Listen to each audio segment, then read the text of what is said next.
අයිබෝන් හැමෝටම ස්කයි හයිේෂයා විශ්නසක පටන්ගත්තේ 2025 අපිට ප්ලෑන් එකක් තිබ්බා මාකටින් ප්ලෑන් එකක් ඕකේ YouTube චනල්ල එක අප එක පාට් එකක් YouTube චනල්ල එකක් කරනවන අපි ප්ලෑන් කර අපි අනිවාරෙන් පෝඩ්කාස් කරනවා කියලා පෝඩ්කාස් කරන වනං අපි ලිස්ට එකක් හදාගත් අපිට රීච් කරන්න පුළුවන් ස්පෙෂල් කවුදන්න අපි ළඟම කියලා එතකොට ලිස්ට එකේ අපි නම් ටිකක් ලියා ගත්තා ඇත්තරම ඒ නම්වලින් පලවෙනියට අපි රෙකෝඩ් කරගත් එක්කෙන තමයි අද අපේ පෝඩ්කාස්ට් එකට ඇවිල්ලා ඉන්නේ.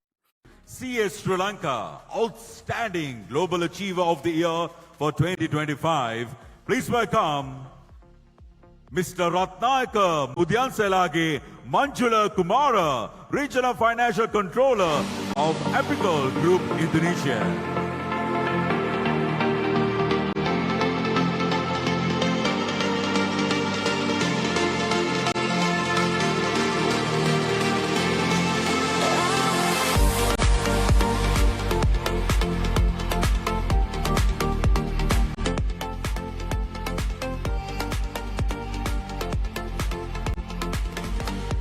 මංජුල රත්නායක තැන්කි සෝමච් අපේ ඉන්විටේෂන් ඇසප් කල් අපේ පෝඩ්කාස් එකට ආවට වගේ බිසි ෂෙඩියුල්ල එකත් එක්ක තැංකෝ දිල්ශාන් ඉන්වයිට් කරාට ඇති මං කැමති ඔයාගේ චැනල්ල එකට මම පලවෙනි වීඩියෝක දැක්කා ඉතින් මමත් හිතුණා දවසක ඔයාගේ වීඩියෝ එකත් through ලංකාවේ කාට හරි ගයිඩන්ස් එකක් grow වෙන්න කමෙන්ට් එකක් දෙන්න පුළුවන් නම් ඒක ලොකු දෙයක් කියලා.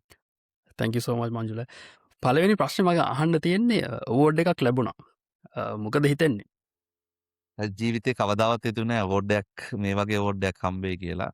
ඉතින් එහෙම තමයි ජීවිතේ ඔයාට unexpected දේවල් හම්බ වෙනවා. ඒක ළඟා කරගන්න ඔයා මහන්සි වෙලා වැඩ කරන්න ඕන. ඒක තමයි මට කියන්න තියෙන්නේ.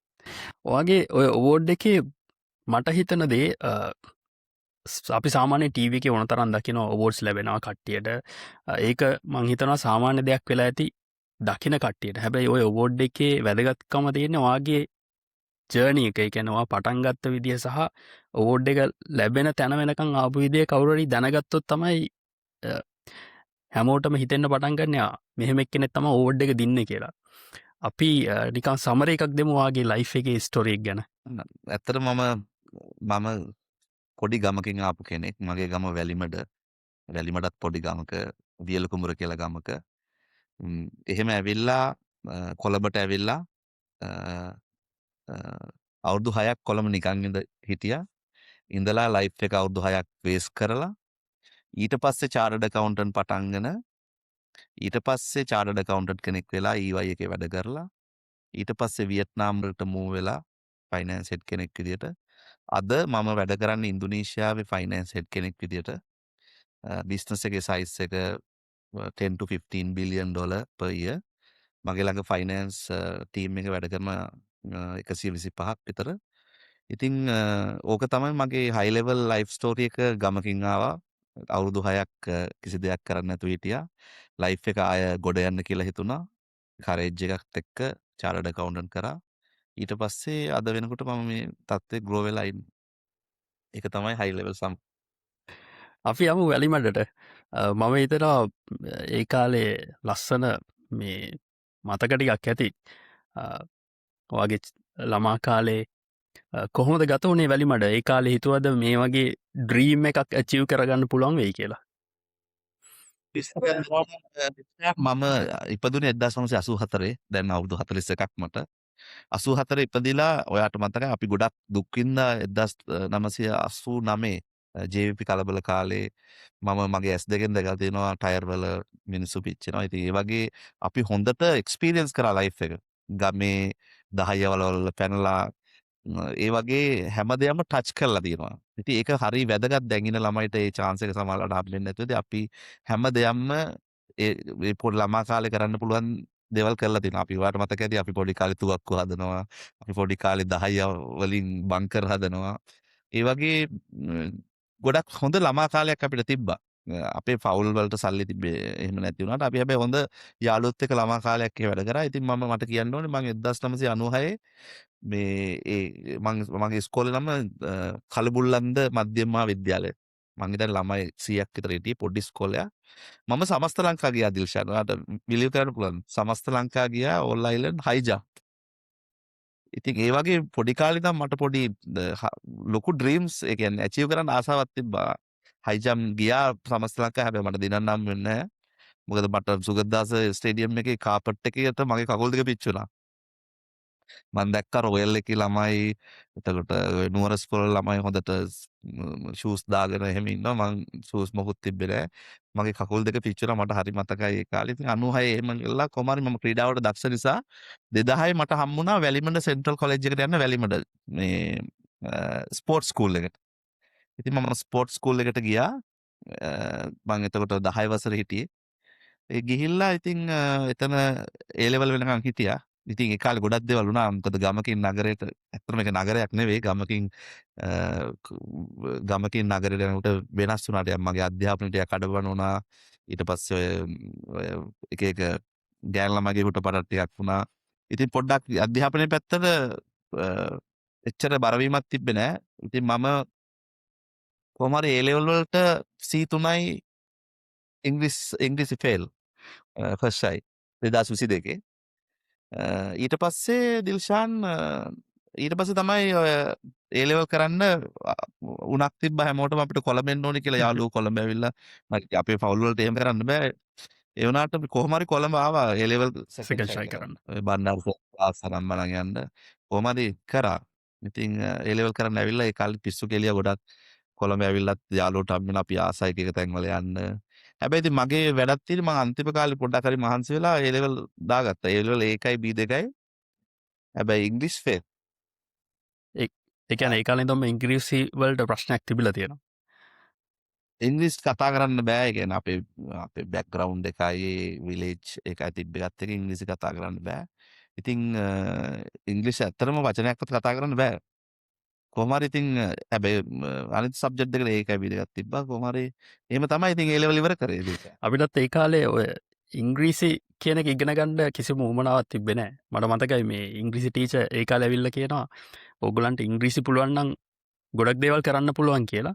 එතකොට අපි ඒ කාලේ ආගිව් කරා මිස් එක්ක මේ එහෙනම් මිස් මොකද මෙතන මෙහෙම වෙන්නේ කියලා. හැබැයි අපිට දැන් සමහරවිට ඔයාලට තේරෙනවා ඇති ඉංග්‍රීසි වලින් ලොකු දේවල් ටිකක් කරන්න පුළුවන් ලැන්ග්වේජ් එක පුළුවන් වුණා නම් කියලා. ඊට පස්සේ කොහොමද මේ කොළඹ ජීවිතය ගත වුණේ? ඊට පස්සේ තමයි දිල්ෂාන් හොඳම කතාව තියෙන්නේ. දිල්ෂාන් කොළඹ 2002 ඒ ලෙවල් කරලා මම 2008 වෙනකන් කිසි අධ්‍යාපනයකට ගියේ නෑ. ඒ ලෙවල් A1යි B2ක් තිබිලා අවුරුදු 6ක් නිකන් හිටියා. නිකන් හිටියත් කියන්නේ නිකම්ම නෙවෙයි මම ස්ටෝර් එක වැඩ කරේ. ස්ටෝර්ස් එක යුනිලීවර් එක ස්ටෝර්ස් එක බඩු පටවන්න ඕනි, බඩු බලා ගන්න ඕනි, බඩු බාන්න ඕනි, පෙට්ටි පටවන්න ඕනි, මේ වෙයාහවුස් එක ක්ලීන් කරන්න ඕනි. ලේබර් කෙනෙක් ඇත්තටම. හිතා ගන්නකො ලේබර් කෙනෙක් විදිහට තමයි මම හිටියේ. ඉතින් ඒ කාලේ ඒ අවුරුදු 6ක් ගියා. ඒ කාලේ මට ගොඩක් යාළුවොත් හිටියා.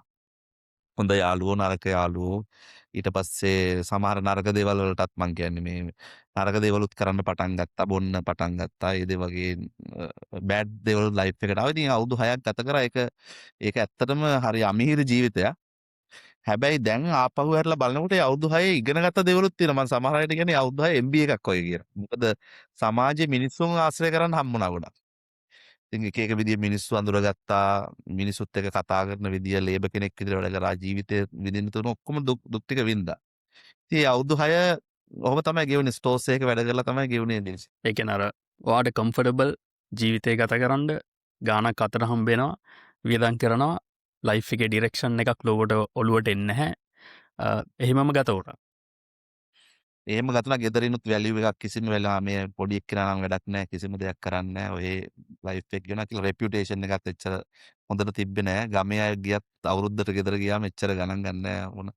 ඒ කියන්නේ පොඩි රස්සාවන්නේ කරන්නේ. ඒක නිසා ඒ වගේ රෙපියුටේෂන් ඉෂුව එකකුත් තිබ්බා ෆැමිලි එකේ. අවුරුදු 5කට පස්සේ 2008 කොහොමද එකපාරට චාර්ටඩ් කරන්න එන්නේ? ඒක අමුතු ජම්ප් එකක්. ඒ කියන්නේ ෂාන් අර ස්ටෝර්ස් එකේ ඉඳලා හැමදාම උදේට නැගිටිනකොට නැගිටින්න රිග්‍රෙට් වෙලා. ඒ කියන්නේ අවුරුදු 6 ඔයා 300න් වැඩි කරත් දවස් 1800ක් නේද 300න්. ඒ දවස් 1800න් 150ක් හැමදාම උදේට නැගිටින්නේ රිග්‍රෙට් වෙලා. මම මොනවද කරන්නේ? මගේ ඒ ලෙවල් එකයි B2යි. මීට වඩා අඩුවෙන් ගත්ත අය මීට වඩා හොඳට නෑ. හැබැයි ඒක හවස් වෙනකොට ආය අමතක වෙනවා. ආය අර පරණ ලයිෆ් එකට යනවා. ඒ වගේ තමයි ගෙවන්නේ. හැබැයි දවසක මමයි මගේ යාළුවෙකුයි රෑ හරි සෙන්සිටිව්ලි කතා කරා. අපි මේ මොනවද මේ ජීවිතේ කරන්නේ? අපි වෙනස් වෙන්න ඕනේ. අපිට මෙහෙම ගියොත් මේ මෙච්චර තමයි කරන්න හම්බෙන්නේ. අපි මීට වඩා දෙයක් ජීවිතේ ඇචීව් කරන්න. ඔයා බලන්නකෝ කොළඹ සුපර් මාකට් වලට ගිහිල්ලා මිනිස්සු බඩු ගන්න විදිය අපි කවද්ද සුපර් මාකට් එකට ගිහිල්ලා බඩුවක් ගන්නේ බිල බලන්නේ නැතුව. එහෙම අපිට ඇචීව් අපි ඒ වගේ දේවල් තමයි දැක්කේ. දැන් අපි සුපර් මාකට් වලට ගියාම අපි ගන්නේ අතට. අපිට කවදාවත් ට්‍රොලියක් අරන් ගිහලා ගන්න බෑ. ඉතින් එයා මගෙන් අහනවා අපිට බැරිද දවසක ගිහිල්ලා සුපර් මාකට් එකකින් බඩු ගන්න බිල බලන්නේ නැතුව ට්‍රොලියක් පෙරෙන්න. එහෙම තමයි අපි කතා කරේ. ඉතින් එහෙම කතා කළා ඔයා විශ්වාස කරන්නේ නැහැ දිල්ෂාන් දවස් දෙකකින් මම එතනින් අයින් වුණා ජොබ් එකේ.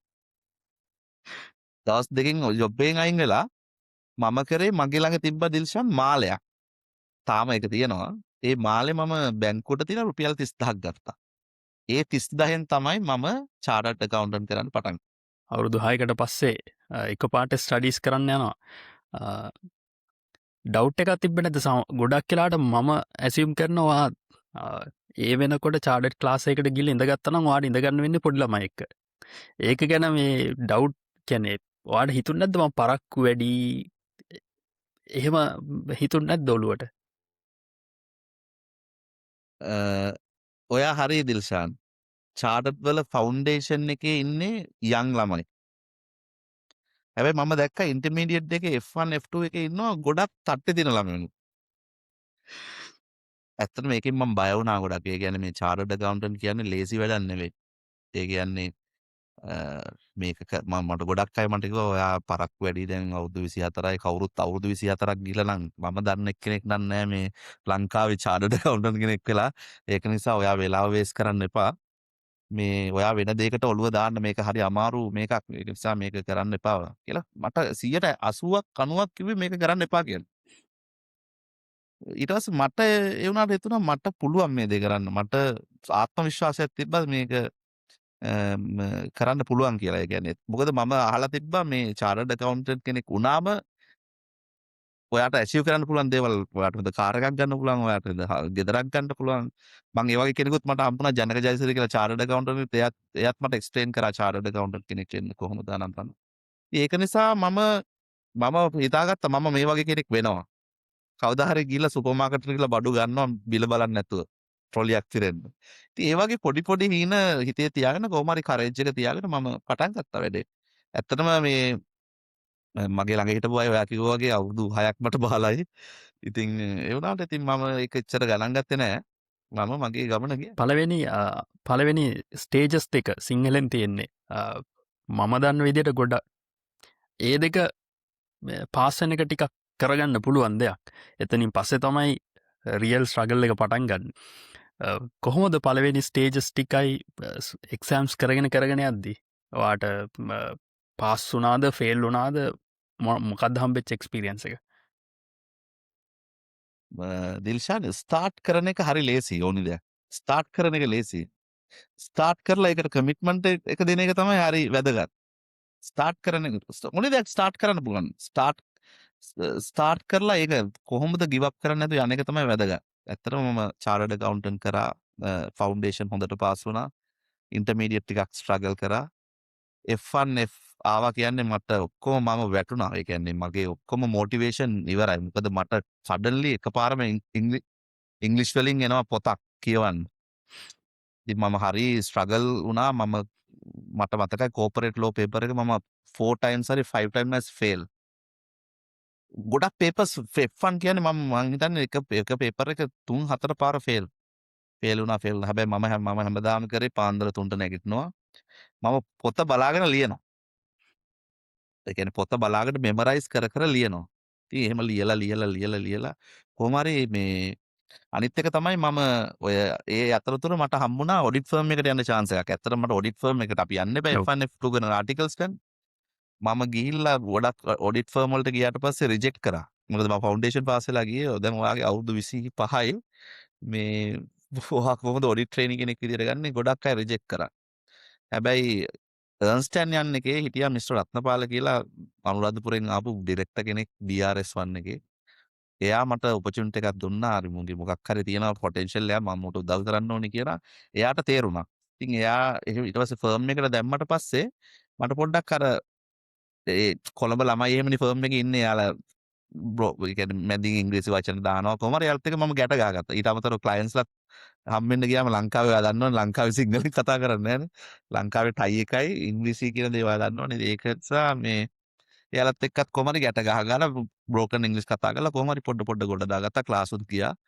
කොහොම හරි ඉතින් මේ ඔක්කොම පාඩම් කරලා ෆේල් වෙලා මාර විදියට ෆේල් වෙලා සමහර වෙලාවට මගෙත් එක්ක මේ ස්ටඩි කරපු අය පාස් වෙනවා. මම ෆේල්. හැබැයි මම කවදාවත් ගිව් අප් කරේ නැහැ. කොහොම හරි කරන කියන අදිෂ්ඨාන තිබ්බා. ඒක නිසා කොහොම හරි චාර්ටර්ඩ් ඇකවුන්ටන්ට් දාගත්තා. මටත් මතකයි මම FRF 2012 මට මතක විදියට ක්ලාස් එකට ඇද්දී ඔයත් ඔයාගේ යාළුවත් එක්ක ක්ලාස් එකේ ඉන්නවා. මම හැබැයි ෆස්ට් ටයිම් හැබැයි ඕගොල්ලෝ මං හිතන්නේ සෙකන්ඩ් ෂයි. ඕගලන්ට accounting standards තේරෙනවා. මට ඔගොල්ලෝ කතා කරන ඒවා සහ සර් කතා කරන ඒවා මෙලෝ දෙයක් තේරෙන්නේ නැහැ ඒ කාලේ. මට හොඳට මතකයි employee benefit standard එක. ඕගොල්ලෝ ඒකේ තියෙන ප්‍රශ්න කතා කරනවා. හැබැයි මට මොකක්වත් තේරෙන්නේ නැහැ ඒ කාලේ. ඒ කියන්නේ මමත් ඕගලන්ගේ පාත් එකේම පිටිපස්සෙන් ආපු එක්කෙනෙක්. මමත් අර ඉංග්ලිෂ් වලට ෆස්ට් ටයිම් සෙට් වෙලා ඒක මටත් අමාරු වුණා ටිකක් ඉගෙන ගන්න. ඊට පස්සේ EY එකේදී ඔයා එකපාරට වෙනම බෑග්ග්‍රවුන්ඩ් එකක ඉඳලා EY සාමාන්‍ය අපි කියන්නේ කතාවට කියන්නේ පොෂ් කියලා පොෂ් බෑග්ග්‍රවුන්ඩ් එකකට යනවා. ඒක මොන වගේ ඉම්පැක්ට් එකක් දුන්නේ ඔයාට? ඇත්තම කල්චරල් ගැප් එකක් තිබ්බා. මම හැම වෙලේම කල්චරල් ගැප් එකක් ෆේස් කරනවා. රයිට්. මම අර කලබුල්ලන්ද කියන ස්කෝලෙන් වැලිමට්ට ආවම එතන කල්චර් ගැප් එකක්. ඊට පස්සේ වැලිමඩින් කොළඹ ආවට එතන කල්චර් ගැප් එකක්. ඊට පස්සේ ඔඩිට් ෆර්ම් එකට ආවම එතන වෙනමම කල්චර් ගැප් එකක්. මොකද එතන ගම්වලින් ආපු ළමයිනුත් හිටියා. හැබැයි එතන හිටියේ කොළඹ ළමයි යාලා ඉංග්‍රීසි වලින් කතා කරන්නේ. ඉතින් කොහොම හරි ඉතින් සමහරවිට හරි ෂයි කතා කරන්න. හැබැයි මගේ අර පර්සනැලිටි එකක් ක්‍රියේට් වුණා. අර අවුරුදු 6 සෝෂල් පර්සනැලිටි එකක් ක්‍රියේට් වුණානේ. මම මිනිසුත් එක්ක වැඩ කරලා ඒ කට්ටිය ඉංග්‍රීසි කතා කරාට මම කොහොම හරි සිංහලට කන්වර්ට් කරගෙන මගේ වැඩේ කරගන්න. ඉතින් එහෙම පර්සනැලිටි එකක් මට තිබ්බා. ඉතින් ඒ අතරේ තව යාළුවොත් ඔක්කොම ඉංග්‍රීසි වලින් කතා කරනවා. තව යාළුවෝ ටිකක් හම්බුණා. ඉතින් එහෙම කරලා එක එක්කෙනාට උදව් කරලා කරා. ඉතින් එහෙම තමයි ඔඩිට් ෆර්ම් එකේ ගෙවුනේ. කොහොමද EY එකෙන් ලැබිච්ච ඔයාට එක්ස්පෝෂර් එක සහ සපෝට් එක මොන වගේ නොලෙජ් එකක්ද ඔයාට ඒකෙන් ලැබුණේ සහ මේ ඔයාගේ ලයිෆ් එකට මොන වගේ ඉම්පැක්ට් එකක්ද උනේ ගත කරපු අවුරුදු ගාන ඇතුළත? ඔඩිට් ෆර්ම් එකට ජොයින් වෙනකොට මට හිතුනේ මේක මේ නම්බර්ස් ඔඩිට් කරන එකක් කියලා. ඇත්තටම පස්සේ තමයි තේරුනේ මේක බිස්නස් එක තේරුම් ගන්න එකක් කියලා. ඉතින් ඇත්තටම ඔඩිට් ෆර්ම් එකක් කියන්නේ කොලයක් මේ ස්කූල් එකක් වගේ. පාට ගිහිල්ලා ඉගෙනගෙන ඒ ප්‍රොසෙස් බලලා ගුඩ් කම්පැනි බලන්න පුළුවන්, බෑඩ් කම්පැනි බලන්න පුළුවන්, ගුඩ් බොස්ලා බලන්න පුළුවන්, බෑඩ් බොස්ලා බලන්න පුළුවන්. ඒක නිසා ඔයාට හොඳ එක්ස්පෝෂර් එකක් හම්බෙන තමයි ඔඩිට් ෆර්ම් එකක් කියන්නේ. ඉතින් ඒකේ ඔයා ගිහිල්ලා ඉගෙන ගන්න ඕනේ කම්පැනි ප්‍රොසෙසර්ස්. ඔයා යන්නේ වැඩ කරන්න නෙවෙයි ඔයා වැඩ බලන්න යන්නේ. ඒකයි මයින්ඩ්සෙට් එක. ඔයා අපිව දකින්නේ මෙයාලා වැඩ කරන අය නෙවෙයි මෙයාලා වැඩ බලන්න එන අය කියලා. ඉතින් ඒක නිසා ඇත්තටම ඔයාලා වැඩ බලන්න තමයි යන්නේ. ඉතින් ඔයාට ගොඩක් කම්පැනි වල ප්‍රොසෙසර්ස්, ගුඩ් සිස්ටම්ස් ඉගෙන ගන්න පුළුවන්. අනිත් එක ෆර්ම් එක EY වගේ ෆර්ම් එකක් ඔඩිට් කරන්නේ ගොඩක් මල්ටිනේෂනල් කම්පැනිස්. ඉතින් ඔය ගුඩ් ප්‍රොසෙස් තියෙනවා. ඔයාට ඉගෙන ගන්න පුළුවන්. අනිත් එක තමයි චාර්ටර්ඩ් ඇකවුන්ටන්ට් කෙනෙක්ගේ ෆන්ඩමෙන්ටල්ස් හැදෙන්නේ ඔඩිට් ෆර්ම් එකේ. ඒ කියන්නේ සමහරවිට අපි Excel එකක්වත් දන්නේ නැහැ ඔඩිට් ෆර්ම් එකේ Excel ටික ඉගෙන ගන්නවා. Word document එක ඉගෙන ගන්නවා. report PowerPoint presentation ඉගෙන ගන්නවා. tax ඉගෙන ගන්නවා. accounting standard ඉගෙන ගන්නවා. ඔඩිට් process ඉගෙන ගන්නවා. ඉතින් ඒ වගේ හොඳ මම ඔඩිට් ෆර්ම් එකක් කියන්නේ ට්‍රේනින් සෙන්ටර් එකක් වගේ. ඉතින් ඒක මාර වැදගත්. මං කියන්නේ චාර්ටර්ඩ් ඇකවුන්ටන්ට් කෙනෙක් කාට හරි වෙන්න තියෙනවා නම් ඉස්සරහට මම කියන්නේ ඔයාගේ කැරියර් එකේ early part එකේ කවදාවත් සල්ලි පස්සේ යන්න එපා. ඉගෙන ගන්න බලන්න අපි වගේ ඔඩිට් ෆර්ම් එකට ගිහිලා ඊට පස්සේ ඔයාට තේරෙයි කැරියර් ගෝ වුණාට පස්සේ කොච්චර ඒක වැදගත්ද කියලා. මොකද ඔඩිට් ෆර්ම් එකෙන් එන කෙනෙක්ගේ ඔඩිට් ෆර්ම් එකකින් නොවන කෙනෙක්ගේ ගොඩක් පරතරයක් මම දැකලා තියෙනවා. මම ගොඩක් ඉන්ටර්විව් කරනකොට මේ ගොඩක් පොසිෂන් වලට ගන්නවා. ඒකට මමත් ඇග්‍රීඩ්. ඒක ක්ලියර් ඩිෆරන්ස් එකක් තියෙනවා ඔඩිට් ෆර්ම් ගිය එක්කෙනෙක් සහ ඔඩිට් ෆර්ම් නොගිය එක්කෙනෙක් අතර. Specially finance. ඒක ඒක මං වැරදි වෙන්න පුළුවන්. හැබැයි මං පර්සනලි මං ෆයිනෑන්ස් ලීඩර් කෙනෙක් විදිහට දකිනවා වෙනසක්. ඔයා ෆර්ම් එකට ජොයින් වෙන්නේ ට්‍රේනි කෙනෙක් විදිහට. හැබැයි මම දන්න විදිහට අයින් වෙන්නේ හය පොසිෂන් එකකි. කොහොමද ඔය ග්‍රෝත් එක ගත්තේ ෆර්ම් එක ඇතුළේ? ඇත්තටම මගේ ගොඩක්ම හාඩ් වර්ක් කරපු ඔඩිට් ෆර්ම් එක තමයි ඔඩිට් ෆර්ම් එකේ තමයි මම ගොඩක් හාඩ් වර්ක් කරේ. මම ගොඩක් කමිටඩ්. ඔයාලට මතක ඇති බ්‍රයන් ගෝඩියන් අපේ ගුරු. බ්‍රයන් ගෝඩියන් දැන් ඉන්නේ සීනියර් ප්‍රින්සිපල් කෙනෙක් EY එකේ. එයා තමයි අපේ ගුරු. ඉතින් එයාගේ යටතේ මම හොඳට ඉගෙන ගත්තා. එයා හොඳට ඉගැන්නුවා. එයා හරි not only මේ ඔඩිට් එයාගේ ඉන්ටෙග්‍රිටි එක, එයාගේ හොනස්ටි එක, එයා වැඩ කරන විදිය, එයාගේ ප්‍රොෆෙෂනල් ගතිය ඒ ඔක්කොම අපි ඉගෙන ගත්තා. ඉතින් ඒක තමයි EY එකේ ඒ වගේ ලීඩර් කෙනෙක් එක ඉගෙන ගත්තාම ඉතින් ඔයාලට අනිවාර්යෙන් ග්‍රෝ වෙන්න පුළුවන්. මමත් ඒක පිළිගන්නවා. බ්‍රයන් කියන්නේ අර අපි වාර කලින් කිව්වා වගේ අර හොඳ බොස්ලත් දැකලා තියෙනවා, නරක බොස්ලත් දැකලා තියෙනවා. ඒ දැකපු හොඳ බොස් කෙනෙක් තමයි බ්‍රයන් කියලා කියන්නේ. සහ මම පර්සනලි හිතන එකක් තමයි මම කවදා හරි බොස් කෙනෙක් වෙනවා නම් බ්‍රයන් වගේ බොස් කෙනෙක් වෙන්න ඕනේ කියලා. ඒ කියන්නේ මට එහෙම පිච් එකක් තමයි බ්‍රයන් ගැන තියෙන්නේ ඇත්තටම. ඇත්තටම ඔයා කිව්වනේ ඇයි මං ග්‍රෝ වුනේ කියලා. ඇත්තටම මම ග්‍රෝ වුනේ මම ටිකක් කල යනකොට මම දිල්ෂාන් මට ගොඩක් ආර්ථික ප්‍රශ්න තිබ්බා. මම ෆර්ම් එකේ වැඩ කරනකොට ඔයාලට මතකනේ ඒ කාලේ රුපියල් 3500ක් නේ හම්බෙන්නේ. ඉතින් මට ඒකත් එක්ක මැනේජ් කරගන්න බැරුණා. මට ගෙදරින් සල්ලි ගන්න බැරුණා. ගෙදරින් රුපියල් 3000 එව්වේ. ඒකත් ටික කාලයක් යනකොට මට ගන්න තත්ත්වයක් තිබ්බේ නැහැ. ඒක නිසා දැන් ගෙදරිනුත් බලන්න දැන් අවුරුදු 28ක් විතර වෙනවා. ඔයා තාම 26ක් 27ක් වෙනවා. ඔයා තාම මේ ගෙදරින් සල්ලි ගන්නවා. ඊට අමතරව කිසි මේකක් නැහැ. ඊට පස්සේ මම කරේ ගිහිල්ලා සුපර් මාකට් වල නැටුවා. මිකි මවුස් කෙනෙක් විදියට සැන්ටා ක්ලෝස් කෙනෙක් විදියට රැට ඉරිදා සෙනසුරාදා ගිහිල්ලා මම සැටර්ඩේ සන්ඩේස් වල සුපර් මාකට් වල ඩාන්සින් කරා. මේ ගොඩක් අය මාව දැකලා තියෙනවා. දවසක් මට මතකයි. වට මතකද සර් කෙනෙක් හිටියා. එයාගේ නම මේ ළඟදී නැති වුණේ. කවුද මේ මහේශ්වරන් සර්. මහේශ්වරන් සර් මට හම්බුණා සුපර් මාකට් එක මම නටනට ඉන්නකොට මිකි මවුස් එකක්. ඊට පස්සේ එයා මගෙන් ඇහුවා මේ ඔයා මගේ ක්ලාස් එකේ ළමයෙක් නේද? අයි ක්ලාස් එක නැද්ද කියලා. මං කිව්වා සර් මට ක්ලාස් එන්න විදිහක් නැහැ. මේ මට ක්ලාස් ෆීස් ගෙවා ගන්න බෝඩින් අනම් බනම් ගෙවා ගන්න විදිහක් නැහැ. ඊට පස්සේ මට ආරංචි වුණා ඊළඟ දවසේ යා ක්ලාස් එකට ගිහලා කියලා තියෙනවා ඔයාලා කොච්චර ලකීද මෙතන මේ ක්ලාස් එක ඉඳන් ඉන්න එක ළමයෙක් සුපර් මාකට් එක ඩාන්ස් කරනවා ඔයාට ක්ලාස් ෆීස් ගෙවා ගන්න බැරුව එන්න කියලා. ඉතින් ඒ වගේ ඉමෝෂනල් ගොඩක් කතා මගේ ජීවිතේ තියෙනවා. හැබැයි මිස්ටර් රත්නපාල කියන එක්කෙනා මම ඒ අයින් වෙන්න හදනකොට එයා මට කිව්වා නෑ අයින් වෙන්න එපා. අයින් වෙන්න එපා. මං පාර්ට්නර්ත් එක්ක කතා කරන්නම් කියලා මට දවස් දෙකකින් මට ඇසිස්ටන්ට් මැනේජර් ජොබ් එක දුන්නා හොඳ සැලරි එකක් එක්ක. ඒකෙන් මගේ ෆයිනෑන්ෂල් ඉෂුස් ටික රිසෝල්ව් වුණා. ඉතින් එයා අද ජීවිතුන් අතර නෑ. මම හැබැයි මතක් කරන්න ඕනේ එයා ගොඩක් ලොකු ටර්නින් පොයින්ට් එකක් බ්‍රයන් මිස්ටර් රත්නපාල කියන දෙන්නා මගේ ලයිෆ් එකේ. මටත් මතකවා EY එක ඇතුළෙත් හයිලයිට් වෙච්ච කැරක්ටර් එකක් ගොඩක් ට්‍රේනින්ග්ස් කරනවා IFRS එක්ස්පර්ට් ඒ වගේ ලොකු අපිත් දැක්ක පොඩි නෙවෙයි ලොකු උනන්දුවක් තියෙනවා මේ EY එකට කන්ට්‍රිබියුට් කරන්න සහ නොලෙජ් එක ගැදර් කරන්න සහ ෂෙයා කරන්න ඒ කාලේ. ඊට පස්සේ EY පොල්ටි එකක් තියෙන්නේ මම දන්නේ මේ මේක ෂෙයා කරන්න ඕනේ දෙයක් පටන් ගත්තොත් ඒක ෆුලි දැනගන්න. දැන් සමහර අය accounting standard එකක් දැනගත් බලුත් ඔකේ පොඩි කැලයි. හැබැයි ඔයාට අර bigger picture එක ඔක්කොම detail ඔයාට දැනගන්න hungry එකක් තියෙනවා. ඒකයි carry එක hungry එක ඉගෙන ගන්න hungry එක. ඒක ambitious කෙනෙක්ගේ grow වෙන එකේ තියෙන ලක්ෂණයක් මං කියනවා. ඒක හරි. එතකොට EY කරේකින් පස්සේ ඔයා කමර්ෂල් ජොයින් වෙනවා. ඒක මගේ විදිහට සාමාන්‍යයෙන් මැනේජර් ඇසිස්ටන්ට් මැනේජර් පොසිෂන් එකක ඉඳලා කම්ෆර්ටබ්ලි ඉඳලා ලොකු ජම්ප් එකක් ගන්නේ කමර්ෂල් සයිඩ් එකකට ඒකත් සීනියර් පොසිෂන් එකකට මම හිතන්නේ. එතකොට ඒක කොහොමද ඒ වගේ ඩිසිෂන් එකක් ගත්තේ? ඒකේ රිස්ක් එකක් ගන්නවා කියලා ඔයාලට හිතුන්නේ නැද්ද? ජීවිතේ හැම වෙලේම කම්ෆර්ටබල් කියන්නේ සේෆ්ටි. හැබැයි චැලෙන්ජ් කියන්නේ ග්‍රෝත් එකක්. ඉතින් ওই දෙක හරියට ඔයා වෙන් කරගන්න ඕනේ. කම්ෆර්ටබල් කියන්නේ සේෆ්ටි එක, චැලෙන්ජ් කියන්නේ ග්‍රෝත් එක. ඉතින් හැම වෙලේම ඔයාට කැරියර් එකේ growth එකක් ඕන නම් challenge එකක් අනිවාර්යෙන් ගන්න ඕන. EY එකේ මම comfortable. හැබැයි මට ඕන වුණා මම කමර්ෂල් සෙක්ටර් එකට ගියා. මම දැකලා තියෙනවා CFOස්ලා ඉන්නවා. එයාලගේ ලයිෆ් ස්ටයිල් එක, එයාලා කොහොමද බිස්නස් එකක් හැල් කරන්නේ. මට හැම වෙලේම හිතේ දුවන එකක් තිබ්බා මම කරන්නේ අනුන් කරන දෙයක් බලන එක නේද කියන එක මගේ ඔළුවේ හැම වෙලේම වැඩ කරා. නෑ මම මේ තත්ත්වයේ දවසක ඉන්න ඕනේ කියන එක තිබ්බා. ඒක තමයි මම කිව්වේ හැම වෙලේම ලයිෆ් එකේ රිස්ක් එකක් ගන්න ඕනේ. ඒක තමයි ඔයාගේ growth එක. එහෙම තමයි වියට්නාමයට මං යන්නේ.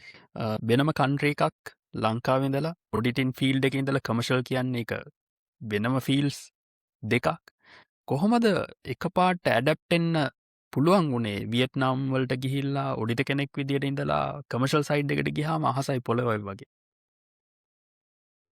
යුනිවර්සල් රූල් එක තමයි ඔයා හොඳ මිනිස්සෙක් නම් ඔයාගේ හොඳට ඔයා සෝෂල් නම් ඔයාට ඕන තැනකට ගිහිල්ලා ඔයාගේ දේවල් කරගන්න පුළුවන්. මං කිව්වේ අවුරුදු 6ක මං MBA එකක් කරා කියලා. ඒ කියන්නේ ඒකේ මට හම්බුණා එක එක විදිහේ මිනිස්සු එනම හම්බෙලා ඇඩැප්ටබිලිටි එක තිබ්බා. මේ කියන්නේ මිනිහෙක් දැක්කම කතා බහ කරලා ඒ දේ කරගන්න මට පුළුවන්. ඉතින් වියට්නාමයට ගියාට පස්සේ මම පළවෙනි දේ තමයි ඔයා දැනගන්න ඕනි ඔයා නම්බර්ස් වලට යන්න කලින් බිස්නස් එක දැනගන්න. අපි යන්නේ බිස්නස් එකක් කරන්න. අපි යන්නේ accounting කරන්න නෙවෙයි. ඕක තමයි අපි accountants ලා වරද්ද ගන්න දැන. අපි යන්නේ බිස්නස් එකක් කරන්න. අපි යන්නේ accounting කරන්න නෙවෙයි. එතකොට ඔයා මේ බිස්නස් එක දැනගන්න ඕනි overall. ඒ බිස්නස් එකෙන් ඔයාගේ ෂෙයා හෝල්ඩර් හරි මොනවාද එක්ස්පෙක්ට් කරන්නේ? ඒක ඩිලිවර් කරන්න ඔයාගෙන් හම්බෙන්න ඕන කන්ට්‍රිබියුෂන් එක මොකක්ද කියන එක තමයි ඔයා අන්ඩර්ස්ටෑන්ඩ් කරගන්න. ඕක අපි වරද්දාගත්තොත් එහෙම අපි සක්සස් වෙන්නේ නැහැ. එතකොට තමයි දැන් ඔයා බිස්නස් එකේ ඩිලිවරබල් වලට සපෝට් එකක් දෙනකොට තමයි chairman හිතන්නේ හරි he understand business. එයා දන්නවා අපිට ඕන දේවල් මොනවාද කියලා. ඒකට ඒ ස්ට්‍රැටජි එකට තමයි සපෝට් කරන්නේ. ඉතින් අපේ සමහර ලංකාවේ කවුන්ටර්ස්ලා කරන්නේ ගිය ගමන් why ඇයි මේ කොස්ට් එක මේ කොස්ට් එක එයා බිගර් පික්චර් එක නැති වෙනවා. ඒක නිසා ඔයා මං හිතන්නේ ඕනි කෙනෙක් ඔයා ගිහිල්ලා බලන්න බිස්නස් එක මොකක්ද අන්ඩර්ස්ටෑන්ඩ් කරගන්න. බිස්නස් එකේ මොනවාද ගෝල්ස් මොනවාද? ඒවට හදලා තියෙන ස්ට්‍රැටජිස් මොනවාද? ඒ ස්ට්‍රැටජිස් ඇචීව් කරන්න මගෙන් වෙන්න පුළුවන් කන්ට්‍රිබියුෂන් එක මොකක්ද? ඒක ඩිලිවර් කරන්න. එතකොට ඔයාලට ඔටෝමැටිකලි growth එකක් ගන්නවා. ඉතින් වියට්නාම් මං එහෙම මයින්ඩ්සෙට් එක ගියේ මම දැනගත්තා මේ ගාමන්ට් ෆැක්ටරි එකක් මේකේ තියෙන්නේ මේකේ මොනවාද ඇචීව් කරන්න ඕනේ ඒ දේවල් ඔක්කොම ඇචීව් කරා ඒකට සපෝට් කරා බිස්නස් එකට සපෝට් කරා ඉතින් ඒක මම එකපාරම ගුරුවරයා මම දිල්ෂාන් මම ගියේ අකවුන්ටන්ට් කෙනෙක් විදියට මම එළියට එනකොට මම general manager finance IT administration HR ඔක්කොම ටික මොකද ෂයාමන්ට තේරුණා මෙයා ටිපිකල් අකවුන්ටන්ට් කෙනෙක් නෙවෙයි මෙයා බිස්නස් පාර්ට්නර් කෙනෙක් කියන මයින්ඩ්සෙට් එක ක්‍රියේට් කරා ඒකෙන් මට growth එක හම්බුණා ඕක මං හිතන්නේ කන්ට්‍රෝලින් මයින්ඩ්සෙට් එකක් එන්නේ ඔඩිට් ෆර්ම්ස් වල ඉන්න කාලේ. අර ඔව් ඒක හරියට මේ මොකද ගිය ගමන් ඔයාට මතක් වෙන්නේ ඔඩිට් එක.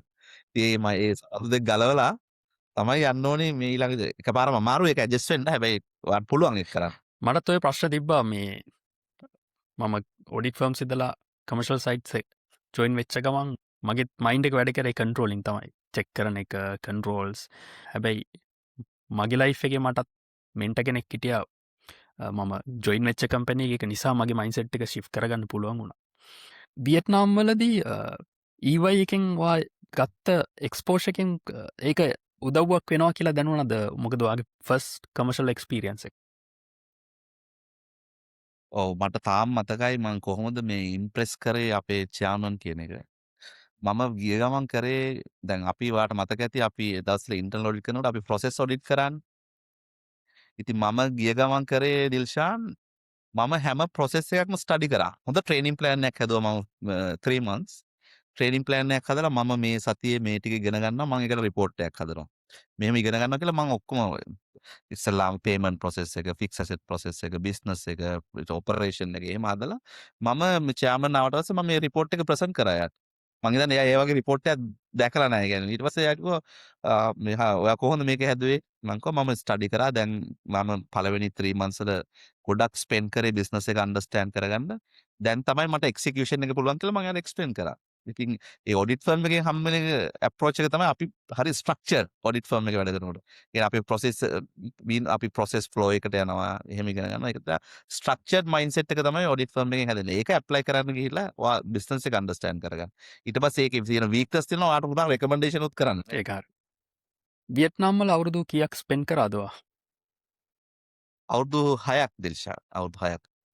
අවුරුදු 6කින් පස්සේ ආයි නෙක්ස් බිග් ජම්ප් එක වියට්නාම් වල මං හිතන්නේ එතනින් අයින් වෙද්දි ස්ටේබල් පොසිෂන් එකක ඉන්නේ ලොකු සීනියර් පොසිෂන් එකක් සමහරක් වෙලාවට එක්කෙනෙක් හිතන්න පුළුවන් නෑ මම මෙතන ස්ටේබල් මම හයි රෑන්කින් පොසිෂන් එකක ඉන්නවා හොඳ ඉන්කම් එකක් හම්බ වෙනවා මට දැන් ඇති කියලා හිතෙන්න පුළුවන්. ඇයි වාට එහෙම නොහිතුනේ?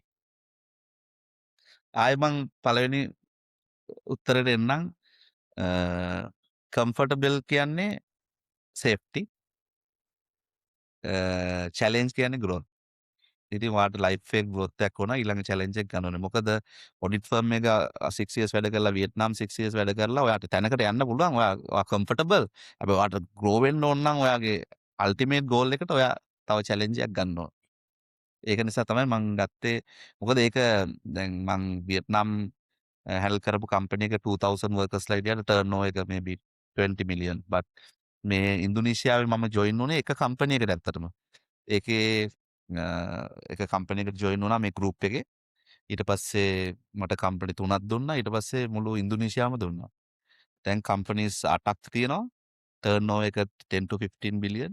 125 ෆයිනන්ස් ටීම් එකක් ඉන්නවා. ඊට අමතරව අපි කරා $1 billion ප්‍රොජෙක්ට් එකක් මේ world largest single oil refinery complex farm oil.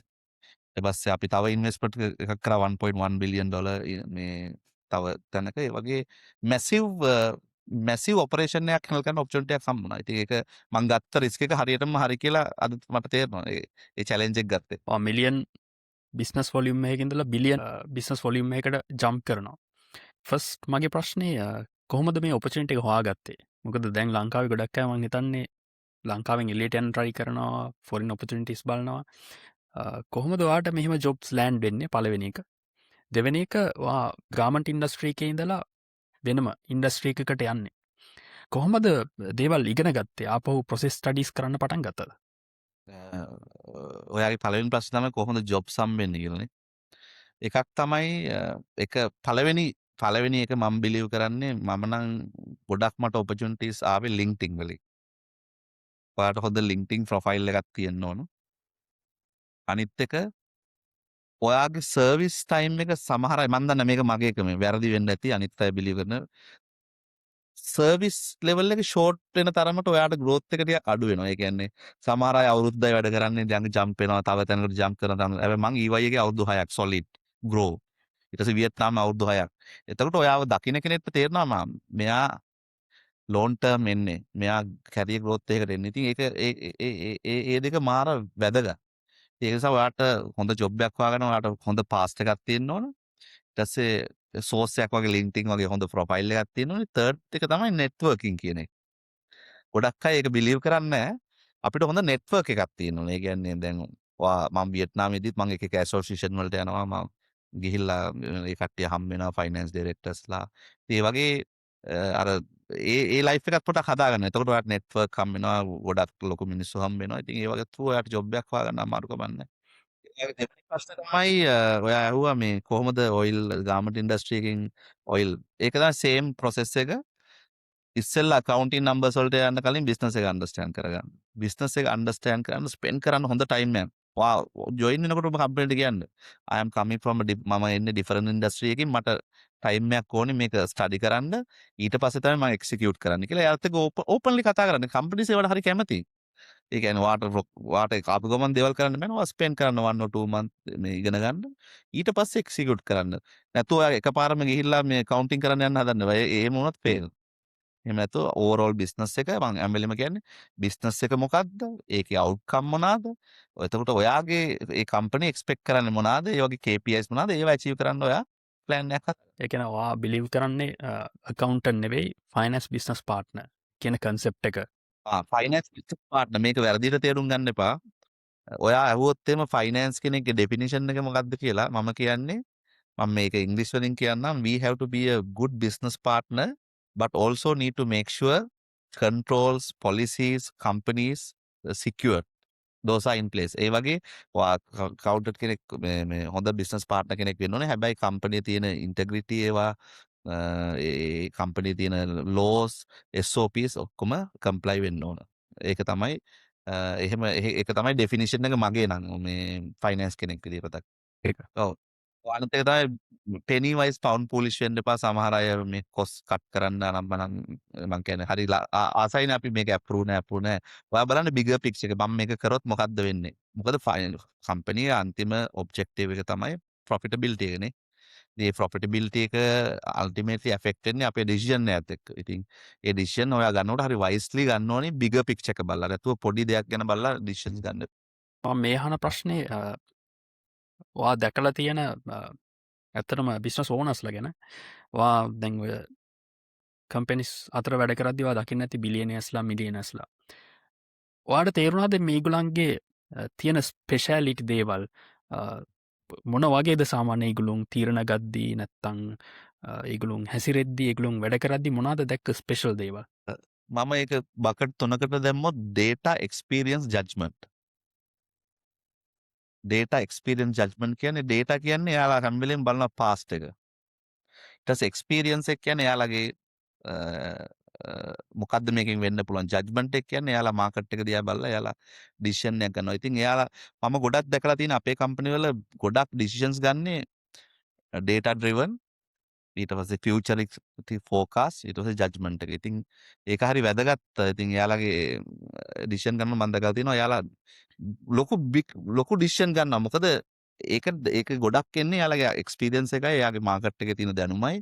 එයාලට ඔපචුනිටිස් ග්‍රැබ් කරගන්න තේරෙනවා. ඒක තමයි බිස්නස් කෙනෙක් මම හිතන්නේ ග්‍රෝ වෙන්නේ. අනිත් එක එයාලා අර මං කිව්වා වගේ චැලෙන්ජ් ගන්න බය නැහැ.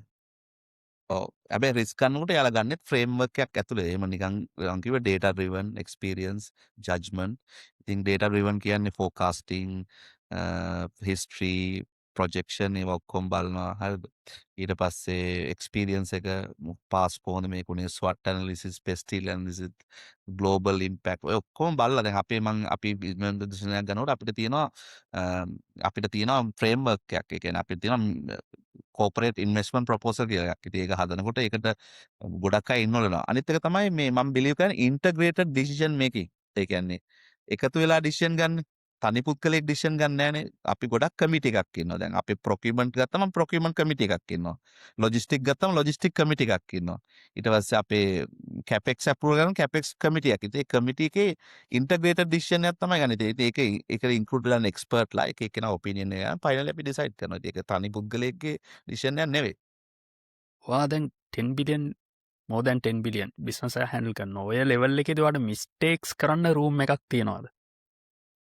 මෙහෙමයි අපේ මෙහෙමයි මං හැම වෙලාවෙම කියලා තියෙනවානේ මම තනි පුද්ගලයෙක් ඩිසිෂන් ගන්න නෑ. data driven experience judgment. ඉතින් ඒක නිසා integrated decision making model එකක් නේ තියෙන්නේ. ඒක නිසා ගොඩක් mistakes decision making ගොඩක් ලොකු දේවල් වෙන්න විදිහක් නෑ. ඊට අමතරව process එක හදලා තියෙන්නේ. PPSST people process system and technology. ඉතින් ඒක නිසා ගොඩක් decision වලට data එන්නේ system වලින්. ඉතින් ඒක නිසා ගොඩක් discussion කරලා කරන්න. ඒක නිසා ගොඩක් අඩුයි ඒ වගේ errors වෙනවා. හැබැයි ඉතින් accounting වල part of life නේ අපේ එක දේවල් වැරදිනවා. හැබැයි ගොඩක් ලොකු decision වැරදෙන්න තියෙන chance එක ගොඩක් අඩුයි. හැබැයි ඉතින් අපි ඉන්නේ මේ market එකේ ඉන්නේ. මාකට් එකේ තියෙන දේවල් වෙනස් වෙන්න පුළුවන් any given time. ඒක නිසා ඉතින් බිස්නස් එකක් හැම වෙලෙම රිස්ක් එකක් තියෙනවා. ඒ රිස්ක් එක හැරෙන්න අපේ ගොඩක් ස්ට්‍රෝං අපේ data processing අපේ decision making ඒවා ගොඩක් ස්ට්‍රෝං. සාමාන්‍ය බිස්නස් ඩිසිෂන් එකක් ගන්න වෙලාවක ඒගොල්ලෝ අනිවාර්යෙන් ඔයා කියපු විදියට ඇනලිසිස් එකක් කරලා රැල්කුලේටඩ් රිස්ක් එකක් තමයි ගන්න. එතකොට හරියට ඔයා රිස්ක් එක ඇනලයිස් කරා නම් ෆේල් වෙන්න තියෙන chance එක අඩුයි. ඒක තමයි අපි ඉගෙන ගත්තේ දිල්ෂාන් sensitivity analysis right. අපි ඉතින් ඒක ඒ tool එක අපිට පාවිච්චි කරන්න පුළුවන්. දැන් අපි හිතන්නේ ROI එක 110න් අඩු වුණොත් මොකද්ද වෙන්නේ? 120කින් අඩු වුණොත් මොකද්ද වෙන්නේ? ඊට පස්සේ 120ක් අඩු වෙන්න තියෙන probability එක මොකද්ද? ඒ වගේ අපි probability model sensitivity analysis අපි chartered වල ඉගෙන ගත්තද ගොඩාක් දේවල් මේ ඇත්තටම use කරන්න පුළුවන්. accounting standard ගොඩක් use වෙන්නේ නැහැ. හැබැයි අපේ tools management accounting අපි ගත්තේවා ගොඩක් use කරන්න පුළුවන් මේ decision making වල. ඔයා හිතුණාද ඒ කාලේ ඕක ඕවා ඉගෙන ගන්න වෙලාවේදී මේවා ටෙක්ස්ට් බුක්ස් වල විතරක් තියෙනවා කියලා ඒ කාලේ හිතුන්නේ නැද්ද? මම කියන්න ඕනේ දිල්ෂාන් අපි චාර්ටර්ඩ් ඇකවුන්ටන්ට් සිලබස් එක very good සිලබස් එකක්. ඒකේ මේ දැන් මම මේ ඉන්දුනීසියා ෆයිනෑන්ස් කට්ටියගේ නොලෙජ් එකයි අපේ නොලෙජ් එකයි දැක්කම හියුජ් ගැප් එකක් තියෙනවා. අපි ස්ට්‍රැටජික් මැනේජ්මන්ට් ඉගෙන ගන්නවා, අපි කිවින් තියරි ඉගෙන ගන්නවා, අපි SWOT ඇනලිසිස් අපි ඉගෙන ගන්න නැති දෙයක් නැහැ නේ. IT ඉගෙන ගන්නවා, අපි ෆයිනෑන්ෂල් මැනේජ්මන්ට් ඒක මාර ලොකු කවරේජ් එකක් තියෙන සිලබස් එකක්. ඉතින් ඒකයි ටෆ් චාර්ටර්ඩ් ඇකවුන්ටන්ට් කෙනෙක් කියන ටෆ් එකක්. මං හිතන්නේ චාර්ටර්ඩ් ඇකවුන්ටන්ට් කෙනෙක් වුණ කෙනෙක්ට හරි ලේසි කම්පනියක් හැන්ඩල් කරන්න. මොකද ඒක සිලබස් එකේ ඔක්කොම දේවල් කවර් කරලා තියෙන්නේ. ස්ට්‍රැටජි එක වුණත් අපිට ඕන දෙයක් කතා කරන්න පුළුවන්. ලෝ එකක් කතා කරන්න පුළුවන් අපිට. කෝපරේට් ලෝ අපි ඉගෙන ගත්තා. ස්ට්‍රැටජික් මැනේජ්මන්ට් අපිට ගත්තා. ෆයිනෑන්ෂල් මැනේජ්මන්ට්, මැනේජ්මන්ට් අකවුන්ටිං, IT හැමදේම අපි ඉගෙන ගත්තා. දැන් අපි ඔය හිතනවා IT ස්ටියරින් කමිටි එකක් අපි චාර්ටර්ඩ් වල ඉගෙන ගත්තා. ඉතින් ඒක මෙහි ඇවිල්ලා අපිට ඇහුනම අපි දන්නවා මේක තමයි මේ කියන්නේ කියලා. මමත් මටත් ඔය ප්‍රශ්න තිබ්බ අපි ඉගෙන ගන්න දවස්වල අපි ලොක්කොට එක්ස්පෝස් වෙලා නෑ දේවල් වලට. එතකොට අපි හිතනවා මේවා ටෙක්ස්ට් බුක් වල විතරයි තියෙන්නේ සහ මේවා අපිට හිතා ගන්න බෑ කවදා අපි ඇප්ලයි කරයිද කියලා. හැබැයි ඔයා කියන වගේ අපිට දවසක් එනවා අනිවාර්යෙන් ওই ටික ඌමනා වෙන සහ එතකොට අපිට ඔන්න කෝල් බෑක් එක යනවා නාස්ති වෙන්නේ අපි මෙහෙම දේවල් ඉගෙන ගත්තා කියලා. සමහරක් වෙලාවට මතක නැති වෙන්න පුළුවන්. හැබැයි අපිට ටක් ගාලා Google කරලා හොයාගෙන ඒක ඇප්ලයි කරන්න අපිට නොලෙජ් එක තියෙනවා අනිවාර්යෙන්. සිලබස් එක ඇතුලේ. ඒකත් ඉල්ෂාන් දැන් ඔය ටූල්ස් ඇප්ලිකේෂන් අනම්මනම් ඔයාගේ කැරියර් ලෙවල් එකත් එක්ක චේන්ජ් වෙනවා. දැන් ඔයාගේ මිඩ් කැරියර් එකේ ඉන්නකොට ඔය ගෝල් වල ටූල්ස් අනම්මනම්. හැබැයි දැන් මම ගොඩක් ફોකස් කරන්නේ people development, strategy ඒ වගේ දේවල්. ඉතින් ගොඩක් ටයිම් එක ස්පෙන්ඩ් කරන්න ඕනේ මේ people development එකට. මොකද ඔයා ටීම් එකක් හිටියොත් තමයි ඔයාට උඩට යන්න පුළුවන්. ගොඩක් අය ફોකස් කරන්නේ නැහැ. ඒක හරි selfish. මම නම් ගොඩක් ફોකස් කරන්නේ ඕනේ ගිය තැනක people development. කොහොමද ඊළඟ එක්කෙනා ඊළඟ level එකට මම ඒක වාගෙන් අහන්න හිරපු ප්‍රශ්නයක්. දැන් අපි ටෙක්නිකල් දේවල් ගොඩක් ඉගෙන ගන්නවා චාර්ටර්ඩ් වල accounting standards ඉගෙන ගන්නවා. එතකොට අර වා කිව්ව වගේ හැමදේම ගොඩක් ලොකු කවරේජ් එකක් කරනවා. දැන් ඔයා ඉන්න ලෙවල් එකත් එක්ක ටෙක්නිකල් ස්කිල්ස් වැඩිපුර පාවිච්චි වෙනවද ඕනිද? අර කොහොමද ওই බැලන්ස් එක තියෙන්නේ ඔයාගේ දැන්? මෙහෙමයි ඔයාට ටෙක්නිකල් ස්කිල් එකේ ඔයාට accounting standard එක මතක තියාගන්න ඕනේ නැහැ. හැබැයි දැන් ප්‍රශ්නයක් ආවම ඔයා රිප්‍රසන්ට් කරන්නේ ෆයිනෑන්ස් ඇන්ඩ් accounting නේ. ඔයාගේ පර්ස්පෙක්ටිව් එක ඒ ඩිසිෂන් එකට දෙන්න ඔයාට ඒ නොලෙජ් එක තියෙන්න ඕන. දැන් කම්පැනි එක අපි හිතමු ඩිසිෂන් එකක් ගන්නවා කියලා. ඔයාගේ හිතුවොත් එහෙම රෙගියුලේටරි බෑග්ග්‍රවුන්ඩ් මේක හරියන්නේ නැහැ. ලෝස් වලින් මේක හරියන්නේ නැහැ. accounting වලින් මේක හරියන්නේ නැහැ. හරියන්නේ මං කියන්නේ ඒක නැති වෙන විදිහට නෙවෙයි. මේක හරියන්න පුළුවන් කොහොමද accounting වලින් හැන්ඩල් කරන එකත් කියන්නේ මේ ඔයාට. මම පොසිටිව් පැත්ත කතා කරොත් මේක කොහොමද මම ඔයාලට හෙල්ප් කරන්නේ මේක සක්සස් වෙන්න. ඉතින් ඒ වගේ ඔයාට අර දැන් අපි හිතමු දැන් ඔයාට කම්පැනි ප්‍රොපෝසල් එකක් දෙනවා. ඔයාට කියන්න පුළුවන් මේ කන්ට්‍රි එකට බිස්නස් එකට යන එක ටිකක් risky. can you do a pestle analysis? නේද?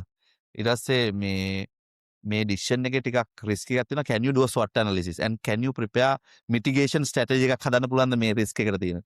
අන්න ඒ වගේ කන්ට්‍රිබියුෂන් එකක් ඔයාලට දෙන්න පුළුවන්. එතකොට එයාලා රිස්ක් එකක් බලනවා. ඒකට මිටිගේෂන් ඔයා කවදාවත් කියන්න එපා මේකේ අඩුපාඩු මොනවද තියෙනවා. අඩුපාඩු මේකේ සොලියුෂන් එකක් දෙන්න ඕන. අනිත් එක අපේ ගොඩක් accountants-ලා යන්නේ මේක කරන්න බැරි හේතුව.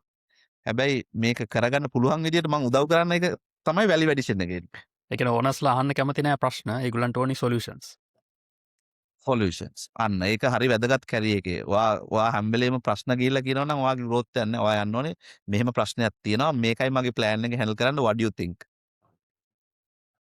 ඒක මමත් පිළිගන්න එකක්. ඕක මම ගොඩක් අයගේ දැකලා තියෙනත් ප්‍රශ්නයක්. ගොඩක් අය ප්‍රශ්න හොයාගන්න දක්ෂයි. හැබැයි ප්‍රශ්න වලට උත්තර හොයාගන්න හැමෝටම බෑ. ඉන්ට තව දෙයක් මම ඔයාලට ඉගෙන ගන්න කියන්නම් මගේ ලයිෆ් එකේ ඇප්ලයි කරන දෙයක් මේ ඩේ ටු ඩේ වර්ක් වල දැන් අපිට ගොඩක් වැඩ කරන වෙලාවට චේන්ජ් මැනේජ්මන්ට් කියන එක වැදගත්නේ. අලුත් සිස්ටම් එකක් දාන්න ඕනි. එතකොට මේකේ ප්‍රොසෙස් එකේ චේන්ජ් එකක් කරන්න ඕනි. ඔහොම දෙයක් කරන්න පටන් ගත්තට පස්සේ දිල්ෂාන් ඔයා හොඳට දැනගන්න ඕනි චේන්ජ් මැනේජ්මන්ට් ස්ට්‍රැටජි කියන එක. මේක ඔයා ස්ටඩි කරන්න මම ඉතින් චාර්ටර්ඩ් ඇකවුන්ටන්ට්ලා තියෙන පාර්ට් එකක්. චේන්ජ් මැනේජ්මන්ට් ස්ට්‍රැටජි එක මාර වැදගත්. දැන් අපි හිතන්නකෝ දැන් මට ප්‍රොසෙස් එකක් වෙනස් කරන්න ඕන.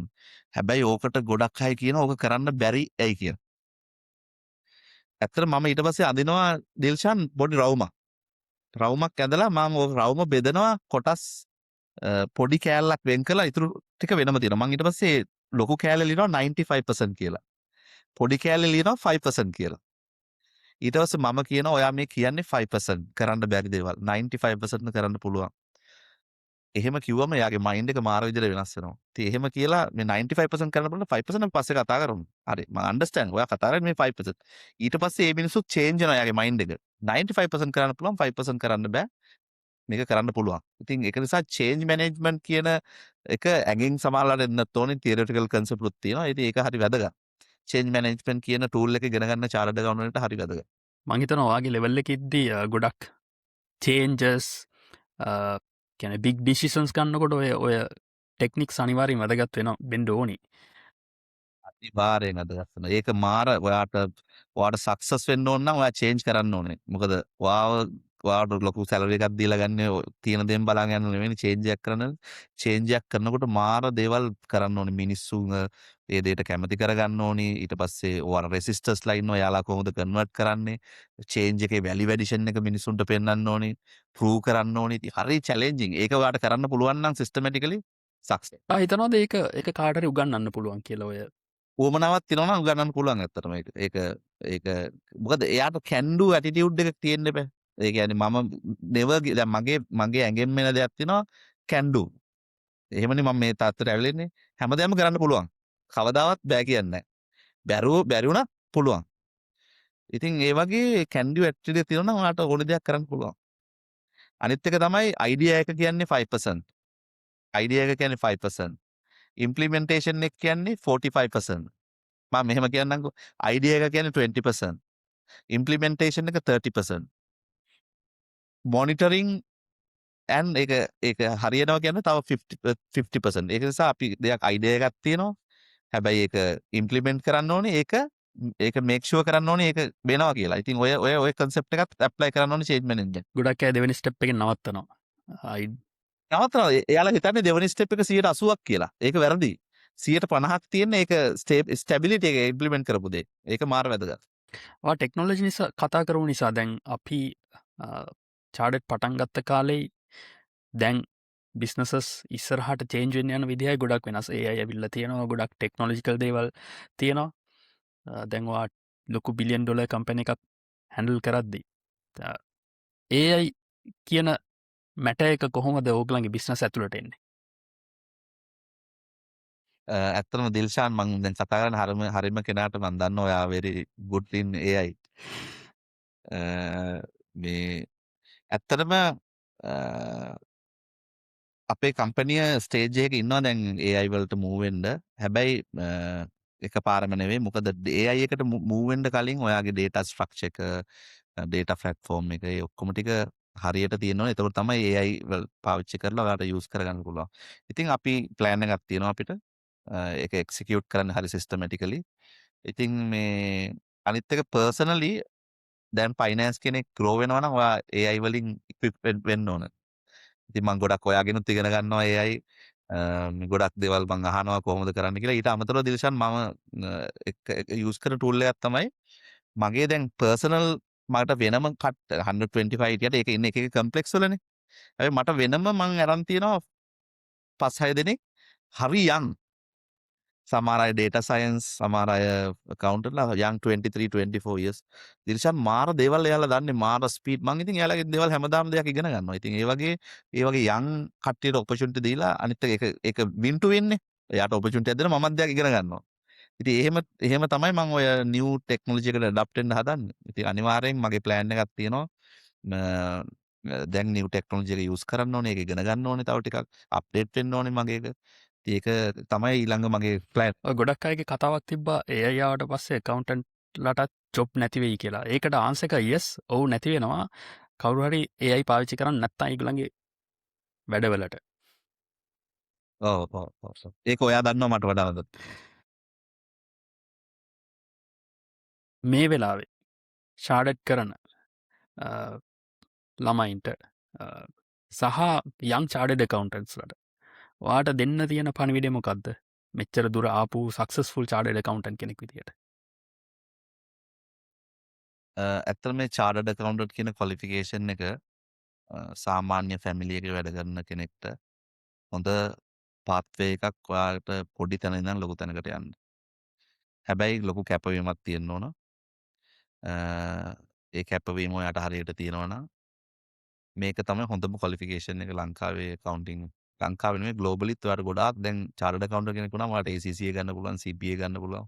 ඒක හරි වැලියබල් ක්වොලිෆිකේෂන් එකක්. ඒක නිසා මේක මහන්සි වෙලා කරන්න. මේක කරාම ගොඩාක් opportunities හම්බ වෙනවා ලෝකේ.